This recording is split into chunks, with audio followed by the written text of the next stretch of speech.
نواب ارکاٹ والا جاہ محمد علی قلعہ ترچناپلی میں جا کر پناہ گزین ہوا تھا، کیونکہ اس کے ملک پر چند اصاحب اور فرانسیسی قبضہ کرتے جا رہے تھے۔ والا جاہ ایک نہایت ہی سازشی اور مسلم کش حکمران تھا۔ حالانکہ خود مسلمان تھا، مگر اپنے اقتدار کی خاطر اس نے ہمیشہ مسلمانوں کا خون بہایا۔ ٹیپو سلطان کے زمانے میں وہ انگریزوں کا زر خرید غلام بن گیا تھا اور نظام سے سازش کر کے ہمیشہ ٹیپو سلطان کے خاتمے کی فکر میں مبتلا رہتا تھا۔ خیر، یہ بعد کے واقعات ہیں۔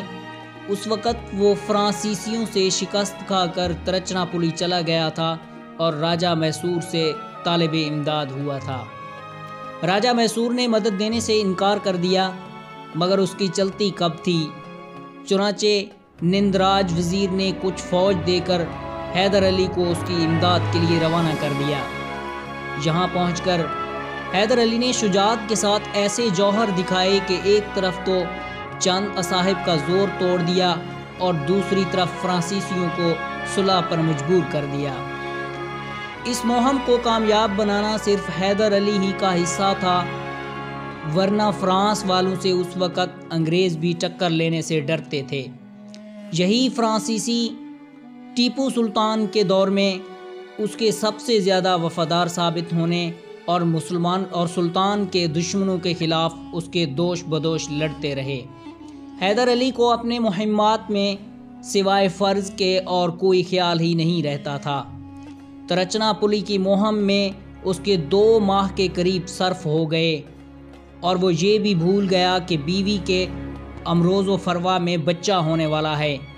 جب مہم سے فرصت ہوئی تو نندراج نے کہلا بھیجا کہ اب واپس لوٹ آؤ، یہاں ایک خوشخبری تمہارا انتظار کر رہی ہے۔ خوشخبری کا نام سن کر حیدر علی کو یاد آیا کہ شاید اس کے گھر میں لڑکا پیدا ہوا ہے، چنانچہ مارا مار سے خوش واپس آیا۔ صاحبزادہ مبارک ہو، زچہ بیگم نے مسکرا کر پڑے پڑے کہا۔ اپنے جلیل القدر شوہر کو دیکھ کر اس کے چہرے پر مسرت دوڑ گئی۔ ہیں کہاں وہ برخوردار؟ حیدر علی نے دیوانگی مسرت میں جلد کمرے کے اندر نظریں دوڑاتے ہوئے کہا۔ بیگم نے مسکرا کر ایک پردے کی طرف اشارہ کیا۔ حیدر علی لپکا ہوا پہنچا، مگر دایا نے مؤدبانہ کہا، حضور خدا کر کے صاحبزادہ ابھی سویا ہے، جاگ گیا تو پھر گھنٹوں نہیں سوئے گا۔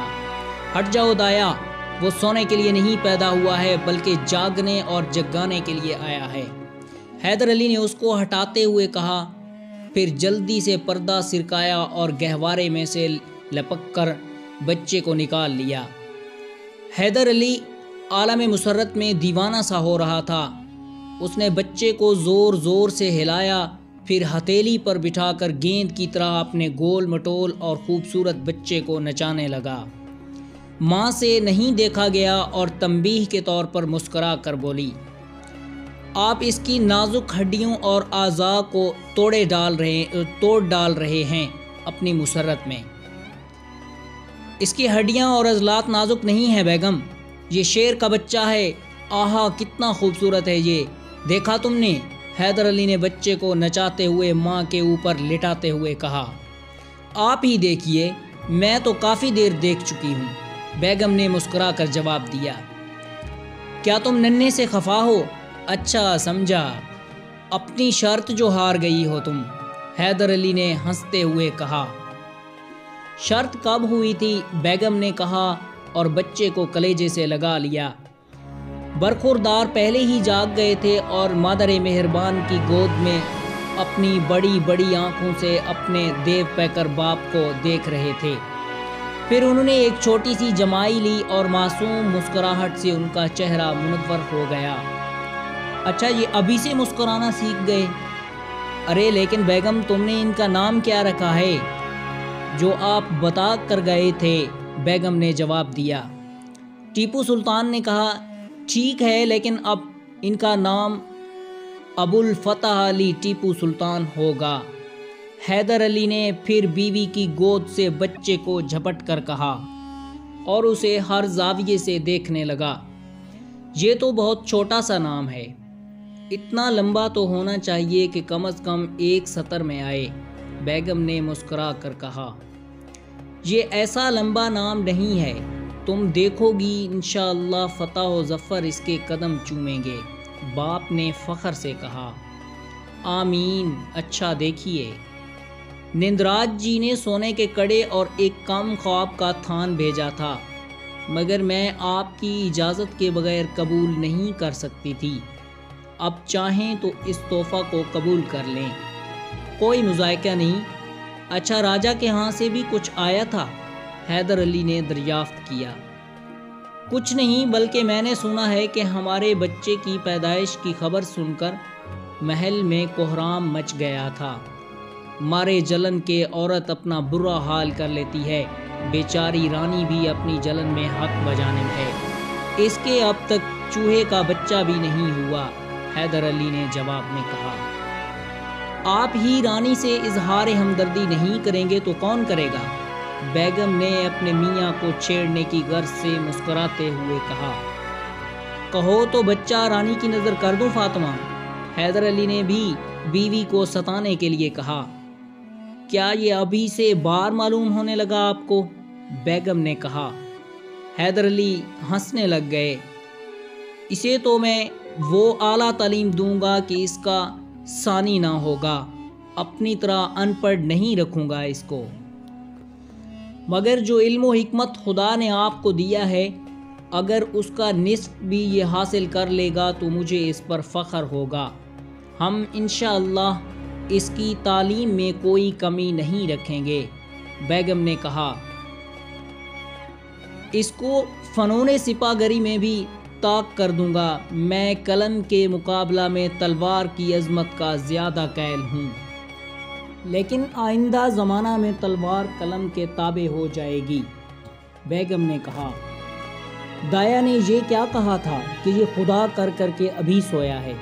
کیا یہ مشکل سے سوتا ہے؟ روتا زیادہ ہوگا؟ حیدر علی نے پوچھا۔ آپ نے اب تک اس کا رونا سنا ہے؟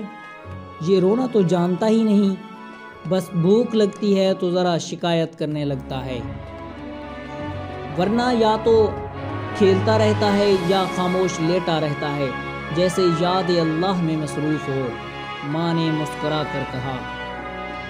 اس کے معنی یہ کہ سوتا کم ہے؟ سوتا بھی ہے تمام وقت، مگر سو کر نہیں گزارتا، ماں نے جواب میں کہا۔ بھائی یہ جلدی سے بڑا ہو جائے تو میں اس کو اپنے ہمراہ مہمات پر لے جایا کروں گا۔ ابھی لے جایا کیجئے نا اپنی کمر سے باندھ کر، بیوی نے مسکرا کر جواب دیا۔ اچھا لو سنبھالو اپنے برخوردار کو، انہوں نے میرا بڑا وقت ضائع کیا۔ اگر ان حضرات نے اسی طرح مجھے اپنی طرف متوجہ رکھا تو کہیں ایسا نہ ہو کہ یہ امور ریاست میں میرے خارج ہونے لگیں، حیدر علی نے بچہ واپس ماں کو دیتے ہوئے کہا۔ یہ انشاءاللہ اپنی ریاست ایک علیحدہ بنائے گا جو آپ کے اور آپ کے راجہ کے اقتدار سے بلند ہوگی، ماں نے پھر اپنے بچے کو پیار کرتے ہوئے کہا۔ اس طرح 1852 عیسوی میں واقعی ایک نئی اور وسیع سلطنت کا بانی پیدا ہوا، جو عالم شیر خوارگی میں ماں کے کلیجے کی ٹھنڈک اور باپ کی آنکھوں کا تارا بنا رہا۔ حیرت تھی کہ ٹیپو میں اس قدر صابر و حلیم تھا کہ اس نے نہ تو کبھی اپنی دایا کو پریشان کی اور نہ ماں کو۔ بھوک لگتی، دودھ کی یاد آتی تو بس 1-2 بار آہستہ سے چیخ کر اپنا ننھا سا مطالبہ پیش کر دیتا، اور بچوں کی طرح یہ نہیں کہ دودھ کے لیے مچلتا اور بلک بلک کر رونے لگتا۔ اسی طرح جہاں کسی نے ہاتھ لگایا ہمک کر کوشش کرتا کہ اٹھ بیٹھے، شاید اسے پڑا رہنا ناگوار گزرتا تھا۔ دایا اسے اٹھا کر بٹھا دیتی تو لیٹنے کے مقابلے میں اس وقت وہ زیادہ خوش نظر آنے لگتا تھا۔ یہ آئندہ کا ایک دیندار مسلمان پل رہا تھا، خدا سے ڈرنے والا سچا مجاہد اور بابرکت شہید پرورش پا رہا تھا۔ ایسے بچوں کو شاید خدا پہلے ہی سے نامزد کر لیتا ہے، تاکہ جلد ان کے ذریعے اپنے مشن کو پورا کر کے واپس اپنے زیر سایہ بلا لے۔ سیدنا امام حسین رضی اللہ تعالیٰ عنہ سید الشہداء تھے۔ ان کے ایک غلام نے ان کے نانا کے مشن کو پورا کرنے کی مبارک کوشش میں سر دے دیا، مگر ناموس اسلام کو نہیں بیچا۔ یہ آج کل کے سلاطین، یہ تو سب کے سب شیاطین ہیں۔ یہ حکمران نہیں ہیں بلکہ فرعونہ نے شکل دگر جنم لیا ہے۔ حیدر علی راجہ کے پاس بہت کم جایا کرتا تھا۔ اول تو راجہ برائے نام تھا، میسور کی ریاست کی حقیقت ہی کیا تھی؟ اس چھوٹی سی ریاست کو بھی وہ اپنی نااہلی کی وجہ سے چلانے سے قاصر تھا۔ انہی اسباب کی بنا پر تمام معاملات وزیر ریاست مندراج کو اپنے ہاتھ میں لے لینے پڑے تھے تاکہ دشمنوں کی یورش سے محفوظ رہے۔ اس کو ایک حیدر علی جیسے جنرل کی ضرورت تھی۔ اگر میسور میں حیدر علی کا وجود نہ ہوتا تو نہ ریاست رہتی اور نہ راجہ۔ اتنی قربانی و وفاداری کے باوجود راجہ اور اس کی رانی حیدر علی کے خلاف سازشیں کرتے رہتے تھے۔ وہ تو اس پر وزیر سلطنت مہربان تھا، مگر دشمنوں نے نہ صرف اس کو نکالنے کی ساز باز کی بلکہ اس کو قتل کر دینا بھی طے کر لیا تھا۔